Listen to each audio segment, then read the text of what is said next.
কথা নিয়ে এসেছি। রাধা, তুমি যে কোনো উপায় ছোট বলে কৌশলে শাশুড়ি ননদের চোখকে ফাঁকি দিয়ে হলেও সেই যমুনার তীরে উপস্থিত হবে। আমরা সেখানে দুজনে মিলিত হয়ে আমাদের ভালোবাসার কথা আমরা প্রকাশ করবো। হ্যাঁ, আমার আশায় হতে এখন সে পড়তে আছে। আমি আর বিলম্ব না করে এখন যাই সেই যমুনার তীরে।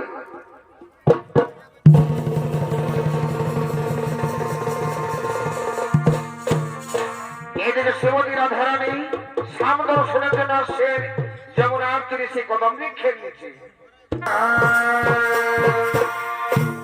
নমস্কার, নমস্কার মাননীয় নিত্য প্রিয় দর্শক মন্ডল এবং মা ভাই বোনেরা, তিনি হলেন শ্রীমতী রাধারানী। সাম দর্শনের জন্য চলেছে যমুনার তীরে সে কদম নিক্ষেপ নিচ্ছে। এখানে রাধারানীর ভূমিকা অনুসারে আমাদের শ্রোগী মহান মঞ্চে উপস্থিত হয়েছেন, যার বয়স হল 13 বছর। এই 13 বছরের কিশোরী মহিলা সুশীলকে আমাদের নৃত্য দেখে আনন্দ দেবে, যার পরিচয় হল অর্পিতা মাঝি।